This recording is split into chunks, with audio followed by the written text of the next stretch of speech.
After our incredible but hectic first week in Seoul, we were searching for an entirely different experience of South Korea. So we came all the way down here, to Busan. We honestly had no idea what to expect. Would South Korea's second largest city be any different? Or would it just be more of the same? To find out, we have to start with the thing that brought us here in the first place.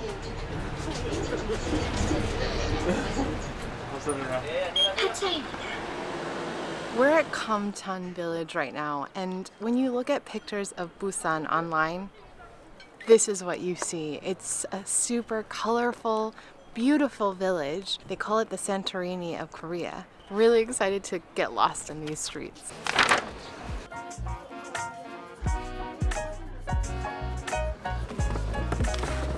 As soon as you walk the streets here, it becomes immediately clear why this place is so popular.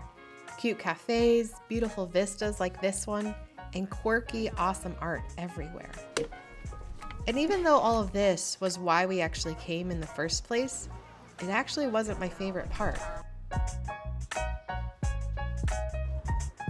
not really sure if we're on the right path, but we kind of have to remind ourselves maybe there is no right path. Right? It turns out these colorful homes you see here were once built to house thousands of refugees from the Korean War. And even though they look like they're built right on top of each other, they actually were intentionally built so that no one house blocked any other house. That was my favorite part. There are tons of little walkways and paths along here, and it is very easy to get lost, even with a map. I'm really glad that we came. It's definitely a lot more touristy or populated than I thought it was going to be, but as we know, touristy doesn't always mean bad. It just means there's something for everybody here. But I think what makes this village so special is actually the people that live here and what this village means to them. 감사합니다.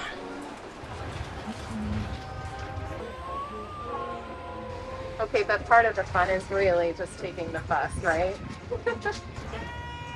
After we made it down the hill, it was time to see what the rest of Busan was like. And to eat. It was really just time to eat.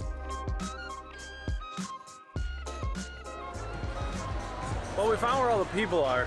Seomyeong. Dude, this is like such a hip, cool area in the middle of Busan. There's just so much going on. Hello. What an area. There's just so much going on down here right now. Hello. Hey, good to meet you too.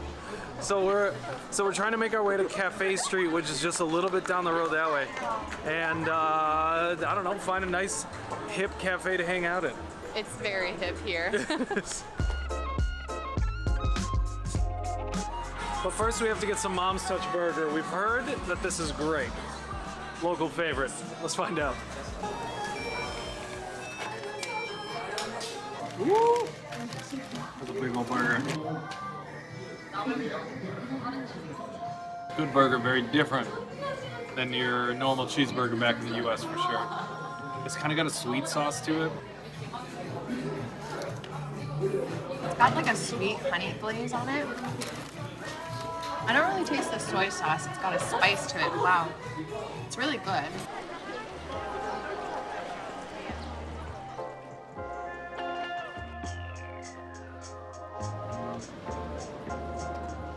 Saw this place on the 4th floor with tents. Maybe a cafe with tents? Let's see. It's called Again September. Wake me up. When September. So we're on Jeonpo Cafe Street, and we're at this place called Again September. Is that right? Again September. That's where we are. And truthfully, in the list of places that I thought that I would be having tea, I really didn't think it would be inside of a tent. This does include this wonderful piece, you know. It's our little light for inside of our tent here. There's also an AC? There's also lights all over. I'm not sure if there's AC or fan. It works. That's pretty nice. They just delivered our tea. So you're allotted 90 minutes in here, and well, nap time. Where's my pillow? After a quick power nap, we were on our way to Citizens Park to meet up with the parents. At first glance, this park looks like any of the super developed parks found throughout South Korea. Beautiful floral arches, cuteness overload everywhere, bridges over koi-filled waters, they even have a man-made beach area. But then we learned what was underneath all of it. It turns out this area was once used as a military base during the Japanese occupation during the early 1900s. Then it was later used as a US military camp during the Korean War. This was all until it was reclaimed by the city of Busan in 2006 and built into what it is today. You know that sentiment or that saying that if you surround yourself with happy people, you yourself will feel happy. This is what I feel right now here in Busan in this park.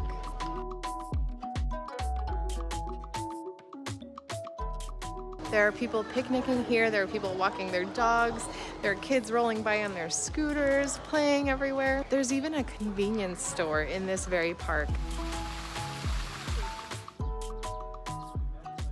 This whole park has free Wi-Fi. I'm uploading a YouTube video right now. Yeah, I think South Korea is my happy people. Surround yourself with happy people. So yeah, if you want to see more happy Lisa and Josh, please consider subscribing. It's better than Disney World. Try not to act too surprised. It's time to eat again. Since Busan is known for its amazing seafood, we knew exactly where to go for dinner. Oh my gosh. Dude, oh, the smell. Jagalchi Market is the largest seafood market in all of South Korea. Just about anything that swims in the ocean ends up here.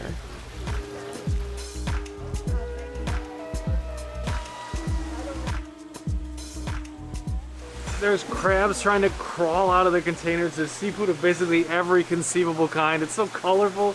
Smells so strongly in here. It's just... After walking around and taking in all the sights and the smells of sea creatures we had never even knew existed, and meeting some very friendly vendors who explained how it all works, with some of them even providing us some lighthearted entertainment, we went back outside for some fresh air and to deliberate. Okay, so we just learned how this all works.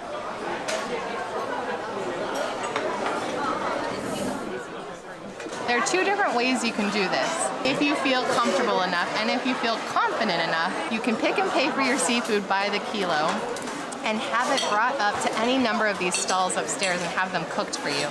The problem is it's a little bit more expensive than if you were to just eat at one of these restaurants and order straight from them. Probably like $20 or $30 more, right? I have no idea. Yeah. It was like... I've been trying to do the math, but I can't figure it out like exactly. We'll do the math later, but... So we decided that downstairs seafood was just a little bit too pricey for us, and we're not honestly that good at picking out seafood. So we decided to come upstairs to this beautiful window side ocean view restaurant where there are maybe 50 different stalls here, all with the same menu. And then we started to realize, I don't know what I'm trying to say. And so we are here.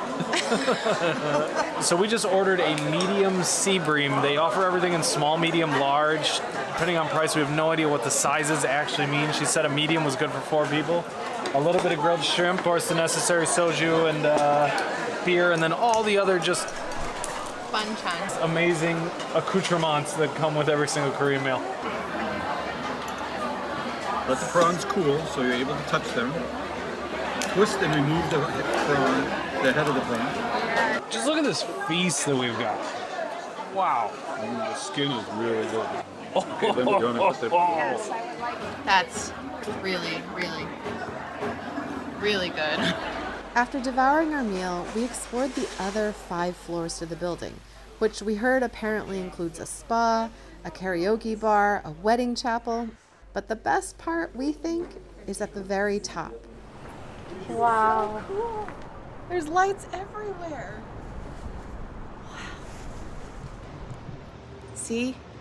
Busan and neon lights. Great choices.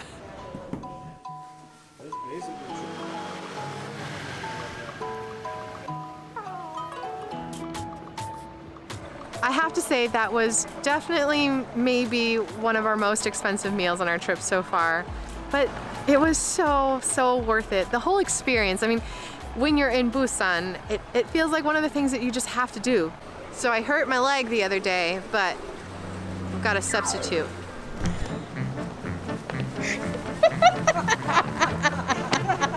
Ta-da! Oh no, I've been replaced. That was almost too good. Oh no. When traveling to any new country, it can be easy to visit only the biggest city. Rome, Paris, Bangkok, Sydney. We get that. We've done that. They're all amazing places in their own right.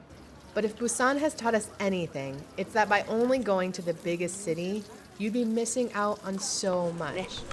고맙습니다. 감사합니다. 바이바이. We would have missed out on all of this.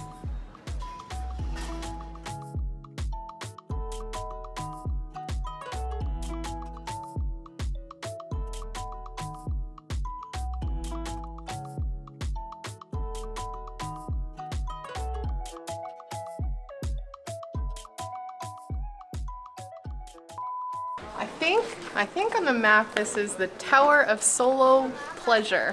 Bye! I'm coming with. This is not for the faint of heart or claustrophobic. This is a great place to be alone. Bye. What am I saying? Looks like a spooky movie, What am I saying? Hi, kitty. What do you got to tell us? So many things to say.